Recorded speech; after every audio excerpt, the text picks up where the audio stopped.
Hey, you know, it might help. Good morning, traders and investors. Bennett Tyndall, tradinganalysis.com. You guys, I figured you guys could read lips. You know, it's 2021.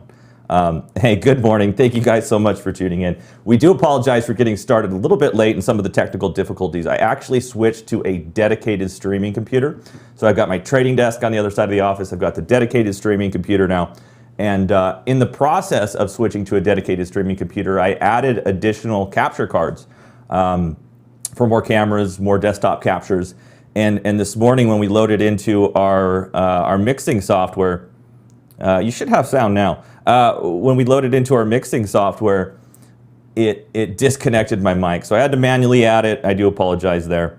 Hopefully you're getting the sound now. So we appreciate you guys tuning in. Just a reminder, we did now move this over to the Trading Analysis YouTube channel. Alex hosts his Crypto Lab show here as well every Thursday morning, 9 a.m. Eastern. Always a good time. There's been a lot going on in the markets since we met last. We've been tracking at the very least, a three-wave corrective pullback in the indexes. We'll talk about that in just a moment. What else? We've got a webinar tomorrow evening. Tomorrow, 6:30 p.m. Pacific, 9:30 Eastern. Typically, we do it a little earlier than that, but we wanted those of you on the West Coast the opportunity to join us. So if you are interested, check it out, tradinganalysis.com/trend spotting, TRENDSPOTTING. All right, let's go ahead and bring in the trading analysis team. Yeah, I figured you guys could see, Ed, you were on top of it. You were already reading the lips. I love it. What's up, team? How are you guys today? Oh, doing good. minus the Yeah, I'm technical blue difficulties. like the background today. I'm surprised I didn't get washed out. But It happens. We got to get Alex his green screen so we can all blend in on top of the charts. Yeah, like everything is going to be synchronized. Yep. So, gosh, Alex, speaking of market movements, Bitcoin trading north of 50,000 overnight. Yeah. It's interesting movements there. We'll have him in, of course, to talk about that in just a bit. We'll also have our crypto lab tomorrow morning. Any other announcements you guys can think of before we jump into the charts? yeah, that's all I got. Nope. All right, you guys are good to go. We've got hard right edge analysis work to get to, so let's jump into it. If you guys have anything specific you want to look at in terms of the indexes, I'm going to take you through the S&P, the Nasdaq. We'll take a look at the Russell 2000. I'm also going to touch quickly on bonds and yields. Alex will be in just a bit to talk about the movement in the dollar. Take a look at dollar again as well, perhaps. So let's hit it. I'm going to take you guys through the MotiveWave platform, and I will be back on the other side.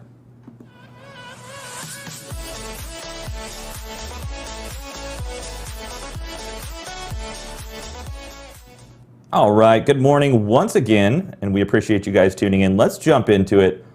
Hard right edge of the MotiveWave platform. Let's go full screen here in MotiveWave. We're going to take you straight to the 1 hour time frame this morning. And the reason we're going to do that is the last time we met last week, we were looking at the break lower in the indexes, specifically from the September 23rd, September 24th area retracements. We were looking at an impulsive break lower. And at the time, we had identified what we appeared to have been a wave 3 low. From that wave 3 low, we identified a fourth wave resistance cluster that we noted for you all at about a 38.2% Fibonacci retracement of the wave 3 decline. Pretty typical fourth wave resistance area, 38% retracement of the wave 3. Often you'll see wave 4 demonstrate equality to wave 2. And from there, we were looking for the S&P to make a move in wave 5 to break through the September 20th low. And when we broke through that September 20th low on the 1st, that then completed a 5-wave structure.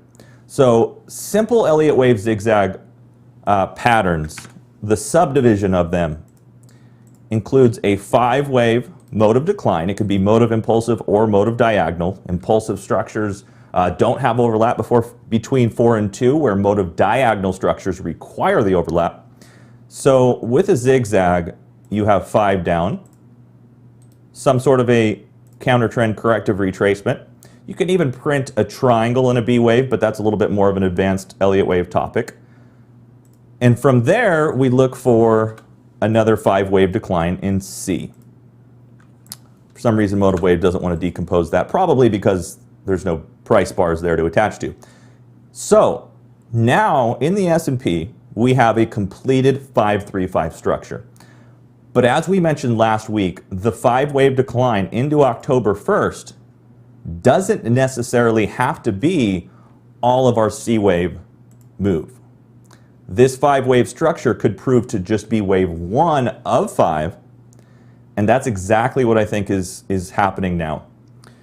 We, from the 1st, rallied back on the 1st, about a 2% intraday rally. Interestingly enough, the rally back here, and let me get rid of this and take you down to a 15-minute chart.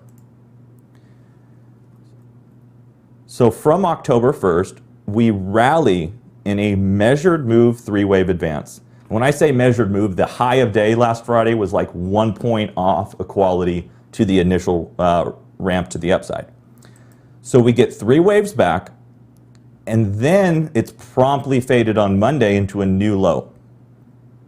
Then yesterday, markets come in and we rally impulsively back on the upside. So at the time, many were seeing the 5-wave decline into the 1st and thinking, okay, that is all, give me just 1 second, that is all of our 5-wave decline. That completes C, and it's time to get long again for the upside resumption. We actually think that the 5-wave rally from the 4th in through yesterday's high was actually just wave C of a wave 2 flat, and we're now going to progress lower in 3 of C. That is what we're watching here in the S&P 500. In the event the market decides to buck the trend, even though futures have already sold off fairly significantly from yesterday's extremes, if for some reason we are to ink out a low here and start to rally back, this trend would need to prove itself with a clear 5-wave move to the upside, a little counter trend pullback, and then I would be comfortable looking back long and positioning long. But in the meantime, I can't help but see this as simply wave 2, and we're going to move lower in 3 of C. So that's the S&P. Downside objectives will include 42, 27, 55. One thing that's worth noting is here on the daily chart, let me just go ahead and bring in a standard 50 and 200 moving average. Allow me to quickly hide all of the degrees of trend. One of the beautiful features of Motive Wave. So I want you guys to take note of something. Here we have the 50-day moving average. Here we have the 200-day moving average. Early on in this corrective pullback, we noted some characteristics of this pullback on the smaller time frames, the shorter term, 1 hour, 2 hour. We noted some characteristics of the pullback that differed from the previous corrections that we've seen not only this year, but since the 2020 COVID low. So here we have the 50 moving average. Here you can see the 50 moving average was mostly tested as support as we get the bullish cross.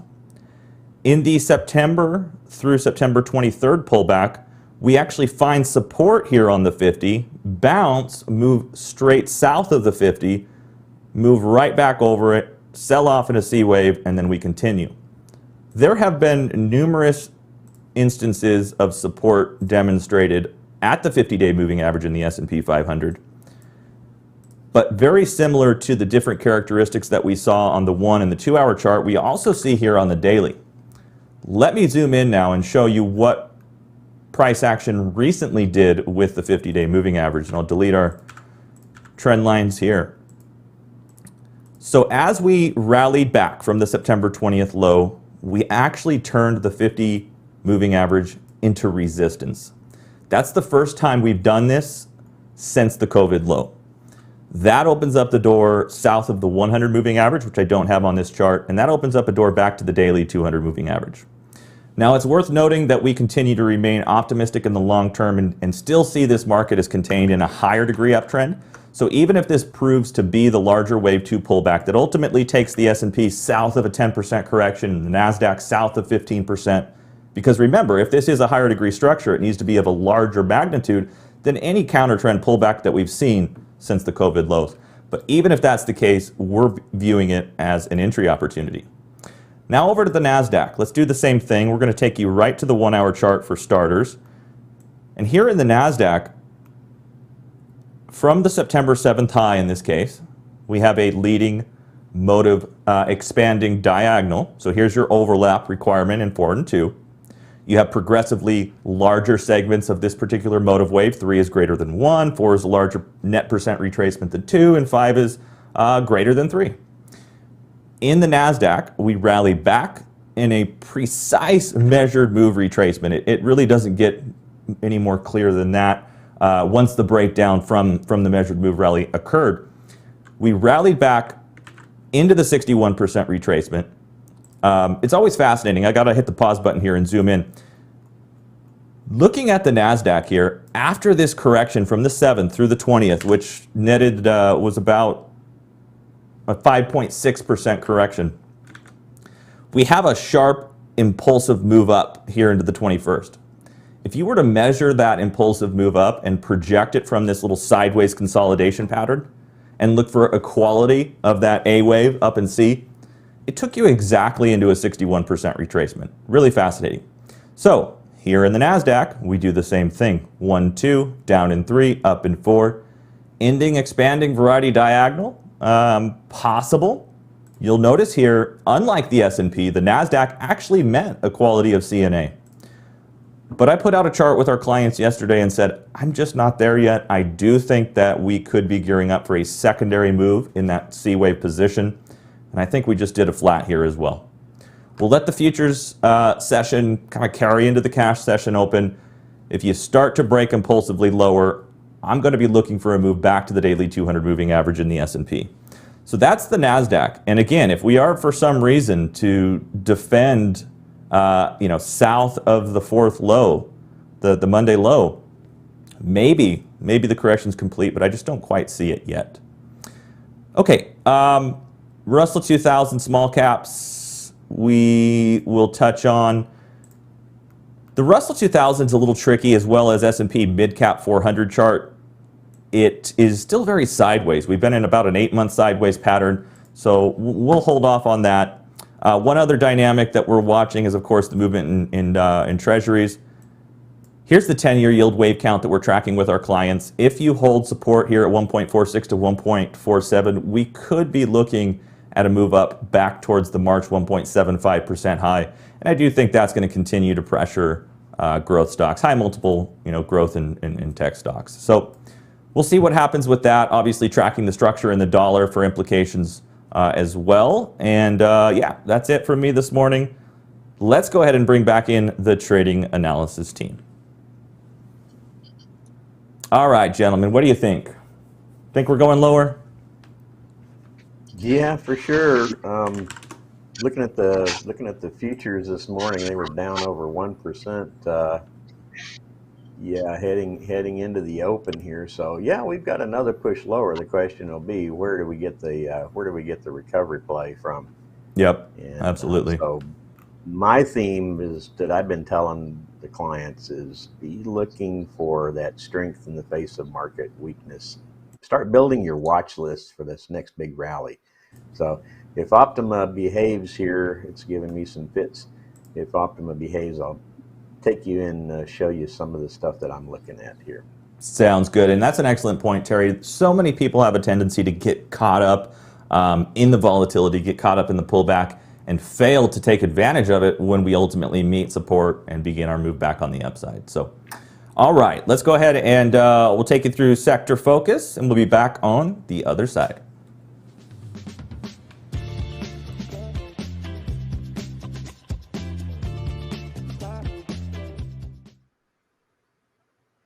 Hello, traders. I'm Terry Long at tradinganalysis.com here with your weekly sector focus.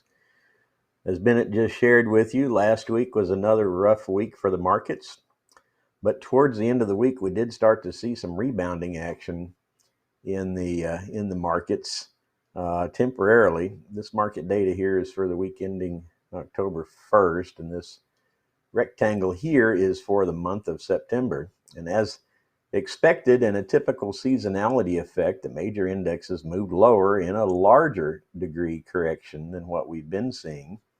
For the whole month of September, the S&P was down as much as 5.3% before this rebound here. October 1st was Friday. So far, the move has been comparable in size to the corrective move that we saw back in February, March of this year. Between March and September, though, all the corrective moves had been in the 2 to 3% range, but this corrective move a little bit larger in the 5% or larger move for overall. And like I said, with the looks of the futures hanging out down here, a little bit more to the downside is to be expected. Now for the NDX, okay, go ahead. For the NDX, September saw a decline as much as 6.8%.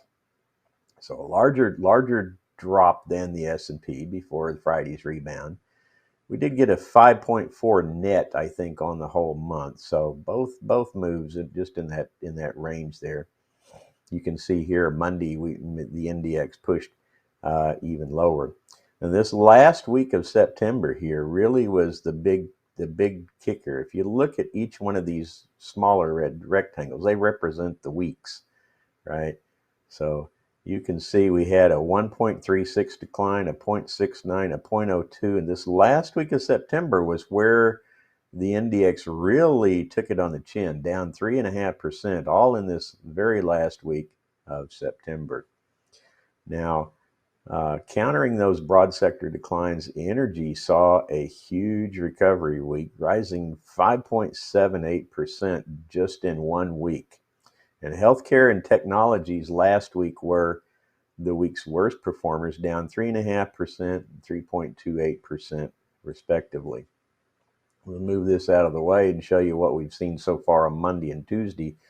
Monday morning's move lower undercut Friday's rally in both indexes, especially in the tech sector, which was down over 2% by mid-morning. The energy sector continued to push higher. I will say that Devon Energy jumped 5% on Monday, so keep an eye on that one. Tuesdays did see the markets come back a bit, although the open and closing prices on the candles were still inside the previous candle. So it's kind of a, I don't know what you call that formation. Engulfing, that's what it is. Yeah, so the candle was still engulfed inside the bearish move there. Now with Tuesday's rebound, the S&P is down 0.26% and the NDX down 0.8%, but hang on to your hats. Like I said, pre-market futures are down about 1%. And I'm having some lagging issues here with Optima, so it's my computer. I think I need to reboot, and we didn't have time to do that. So if I can get it to switch over here to the next page, we'll continue on. And I will say that with such a broad-based market decline, there are only a few noticeable changes in the sector rotation. Of course, the rapid rise of the energy sector, which had fallen deep down into the lagging quadrant, but has been rising steadily during September, while really the other sectors have remained fairly constant with respect to their relative strength rating. You can also see the financial sector gaining ground here rapidly, now moving back up into the improving quadrant. Technology and healthcare sectors continue to see declining momentum here from the leading quadrant, while the real estate and communication sectors also continue to lose relative strength. I have been pointing out to you the improving condition in the financial sector. As we now see the XLF up here, the vectors turned blue, which indicates an improving weekly price trend condition is in place. Materials and industrial sectors were down this week, but not as much as most, and you can see a continuation in the rising momentum trend. Indeed, you can also see that the XLB is turned somewhat northeast, and then it turned back to the northwest, indicating it's trying to, well, this little first curve here to the northeast was an attempt to recapture relative strength, and now you can see it turning back to left. So it's just not quite ready to say, let's go with things. The utilities and the staples sectors also continue to fade. They're not wanting to be part of the next leadership rotation at this time either. And consumer discretionary still retains an improving weekly price trend, despite its 2.2% decline last week. Now, I don't know that I'm going to be able to share with you much more. While I just will say that because Optima is giving me some issues. When I click on it, it's a lag. There we go. That's the energy sector. The energy sector, you can see, has been rising rapidly in an impulsive move higher. So this is the only sector that gave us positive returns in September. All right, so while these markets have been consolidating, I've been raising cash in my long-term portfolio, taking profits by allowing my trailing stops to get filled. Now, at the same time, I've been searching for stocks that are holding up well in the face of the broader market decline. And those stocks are now on my new watch list for re-entry positioning when the end of this corrective move is confirmed. Now, here's a look at some of the stocks that I've collected. I don't know if you can read it here. If I can, the font's kind of small, but it's Marathon Oil, Diamondback Energy, Devon Energy. It's not all energy stocks. Here's Charles Schwab, which is a financial stock. We've got Live Nation. That's a communication stock. If I can get that chart to pop up there, if Optima will cooperate. Pioneer is also Pioneer Natural Resources, also an energy play. But we've got Hilton Worldwide. That's a consumer discretionary. Hilton, Capital One Financial, Oracle. Believe it or not, there's a technology stock in here. This is Live Nation. So Live Nation just broke out to a new all-time high right in the middle. Here's September, right? So right in the middle of the broad market correction, you've got stocks that are ignoring or bucking the trend. Those are the ones, and I'm not saying you want to buy it today, but when the market, the rest of the market shakes off the bear concerns and gets back on its horse, you're going to look for these stocks that are outperforming during this period. I'll tell you some other ones. Personally, I've added tentative positions in Arthur J. Gallagher, Oni Oak, Northrop Grumman, and also, I don't know if I can see it in here, but Raytheon and Hershey's. Believe it or not, I have a Staples stock in my portfolio. The Staples has done nothing. As we get further clarity and a confirmation of a new uptrend, I will likely add to those positions as appropriate. However, I will cut them short if I see further market deterioration and wait on the market to give me a clear signal when it's ready to resume a new uptrend. So that's my advice to you guys right now during this bearish tilt to the market is just be on the search, use your tools.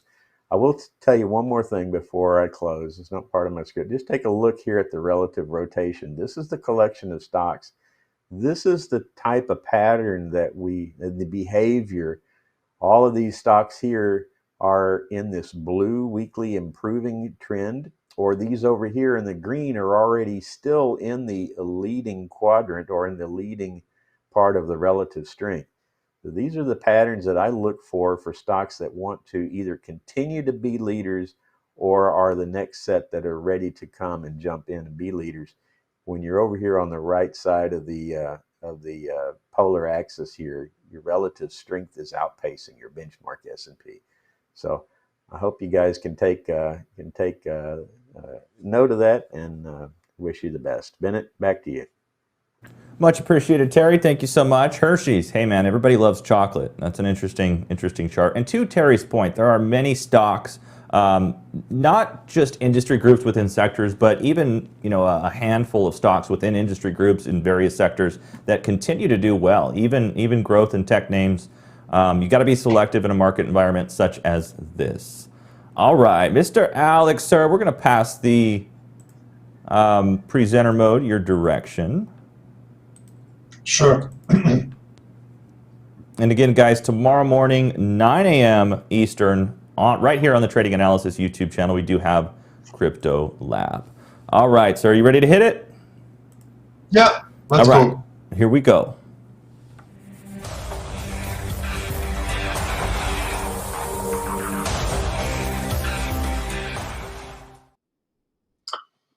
Hey guys, so let's dive into a little bit of macro, some of the metals and cryptos. As you know, we track these 10-year yields on the upside, and current situation is that from our level that held nicely around 1.10, we are moving on the upside, but still we are within this boundary, although we have pierced through one of the things which potentially invalidates that this is a 5-wave move. Maybe we can construct something looking more inside of it, but I would like also to see a test of a higher 1.6 to 2 levels, because this kind of a structure implies still a 3-wave move on the upside. So I would like to see rates moving a little bit of higher, just a couple of more points on the upside, and then this might be considered to be a 3rd wave on the upside, and then we will finish most likely a little bit above 2 in the next couple of weeks. One of the interesting things I will do now, I will show you some of correlation which are pretty nice, and that actually functions from lows of March 2020, and this is actually a Bitcoin chart in correlation with 10-year yields. Okay, so as you can see down here at March or bottom of 2020, We went sideways. Bitcoin was also up to the sideways, but then we have seen in synchronicity a new highs previous this low in the 10-year yields and in the Bitcoin. Then we have seen a correction down in a Bitcoin and in yields, and they now move again in a synchronicity. Definitely an interesting correlation. Bitcoin is now moving a little bit higher than rates, but maybe it does foretell that rates will follow soon. But anyhow, I didn't look that.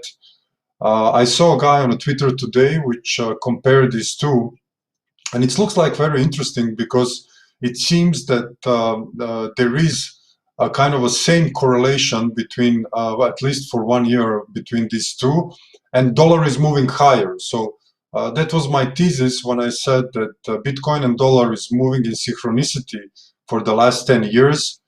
They have only 1 year of inverse relationship, but I don't see really a transferring assets class which actually connects Bitcoin and dollar. So there is none. So actually to say that Bitcoin moves as the dollar moves will be historically not correct. And also this relation of a Bitcoin and rates on the upside are interesting. And I think that is a good word to mention that. On the European front, we have seen rates moving higher as well. You know my stance on this 10-year bond. I think we will either stay in this triangle and go a little bit more complex directionally here until maybe a year or two, until the deflationary forces kicks in. Probably this will be the time when the yields will move up and down in this range until economy finally balance itself and we are out of this COVID mess. Maybe it will be a year or two, who knows. But in general, I still don't see anything so impulsive on the upside in yields in Europe or on the downside on this chart. We are pretty much contained in a sideways price action, but it tends to kind of suggest we might even see some type of a more directional 3 waves down in W, up in X, and 3 waves down in Y, maybe close to this 164, 165 level. So we will see, dependent, are we going to break this last lows here. On the both fronts, yields are moving higher, and we are most likely going to see a little bit more of the yields on the upside, but I think that this resistance here will actually cap them to at least correct on or roll over. So let's see what we're going to do at 2%. Yeah, so we can switch in dollar. So dollar index is moving up normally because the yields are moving on the upside, and our B wave still holds. We pierced through this kind of a key resistance levels, and we are continuing to moving on the upside.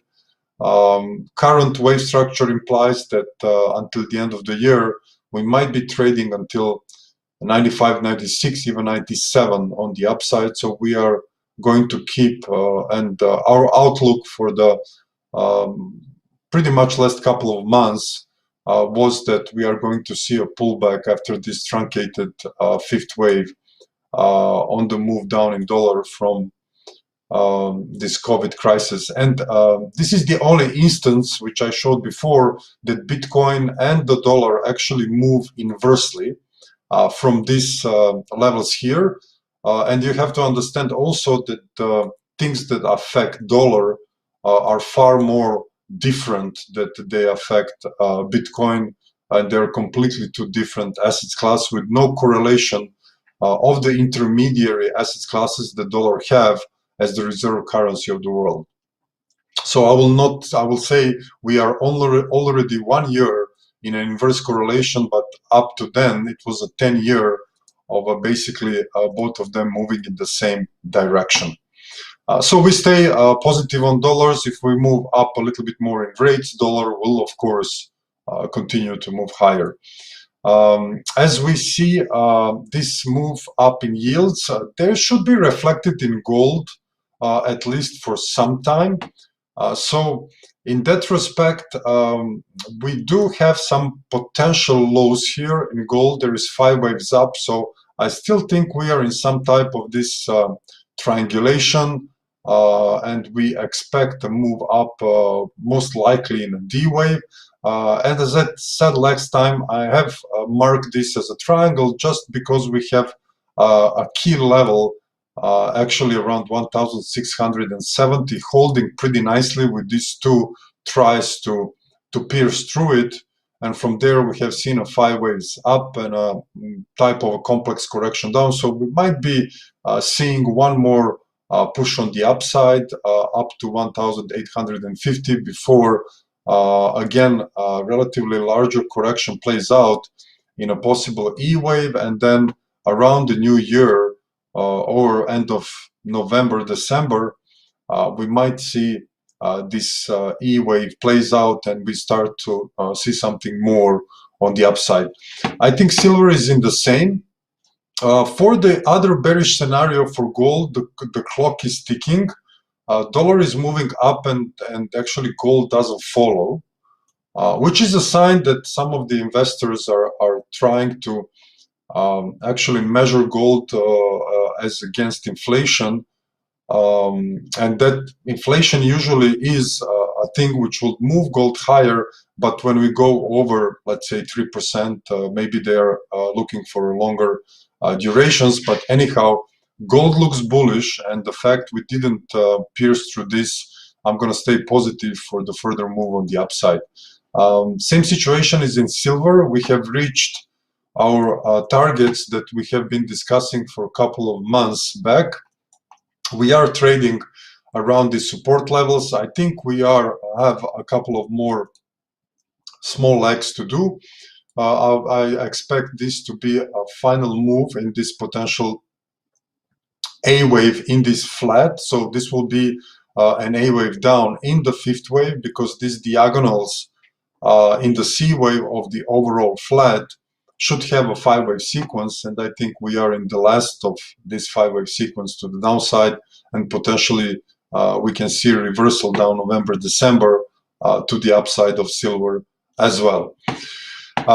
As the Bitcoin is concerned, we have to look at things a little bit more on the bullish side. I was looking last time for a potential hold here of these resistance levels of the X wave and a potential complex correction, but it didn't actually occur. We pierced through this level, and then now we have to turn to be a little bit more bullish, because this suggests actually that 5 wave move from these lows here is potentially down, 3 wave pullback, and now we are seeing a formation of the impulsive structure of the upside. If we see clearly a 5 wave move, because this still can be some type of an ABC, also this can be an ABC for a flat, and then we move down, and then from here going on the upside. So we need to see a 5 wave move on a smaller time frame that will look something like this, if I can show you. So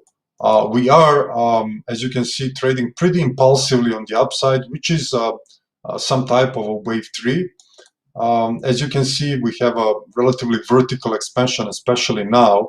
So maybe a little bit more upside correction, and then a continuation to form this wave 1. And if this happens, this will make the ground for the Bitcoin to make a small pullback.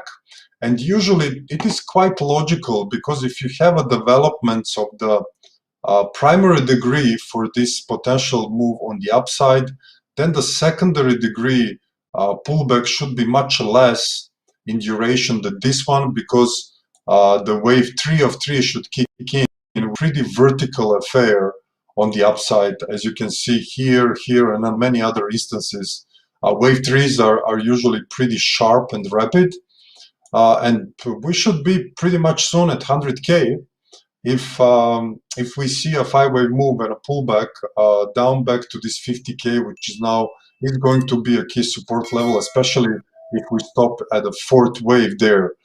So there is a kind of, I will say, a bigger probability we are now tracing out potentially a first 5 waves up for the larger degree wave 3 on the upside, which has a target around 105K for the next move. So pretty exciting developments, guys. We need to wait this 5-wave sequence, but be aware if we do see that this pullback will be very, very short in nature, and it's going to rush to continue on the upside towards this target before again we kick in a correction, test the previous highs a little bit higher, and then reverse pretty sharply. So this is going to be then a larger degree wave 3, which we were looking in a potential bearish triangle, which is actually now slowly becomes invalidated. And in that case, this wave 4 will come after the highs, which might be February, March 2022. So pretty exciting stuff, guys, on the cryptos. We do cover many cryptos in our membership. Tomorrow we're going to have a crypto lab, and I'm pretty specifically bullish on some number of altcoins, which are viable project for the crypto space, and exciting times. So we might be beginning the road to 100K, Bennett. That is going to be interesting. Looking forward to that one. Much appreciated, Alex. Thank you so much. And just a reminder, tomorrow morning, same place, right here on the Trading Analysis YouTube, 9 a.m. Eastern for Crypto Lab. Another quick reminder, tomorrow evening, 6:30 p.m. Pacific, 9:30 p.m. Eastern, we do have a webinar event. It'll run anywhere from 45 to 60 minutes. We're not going to go any longer than an hour, given that it is a bit of a late night event. You can go to tradinganalysis.com, scroll down middle of the page and sign up, or you can go to tradinganalysis.com/trend spotting. Thank you guys, members. We'll see you in about 27 or so minutes for the member webinar. Traders, investors, we appreciate you guys taking time out of your morning and joining us for our YouTube live stream show. We'll be back next week. Terry, Alex, nice work. Any final words of wisdom before we send them on their way? Thanks, guys. Just give us a thumbs up. We appreciate it. All right. And I said thumbs up and be careful, because markets are testing. So yeah, there's a lot going on. It's going to be an interesting Q4. I tell you what, this will be taught in Econ 201 in the future. There's a pandemic exercise in Econ 201. I think they're going to revisit that chapter. So, all right, guys, we appreciate it. We'll see you guys next week. Have a good one. Take care. see you guys.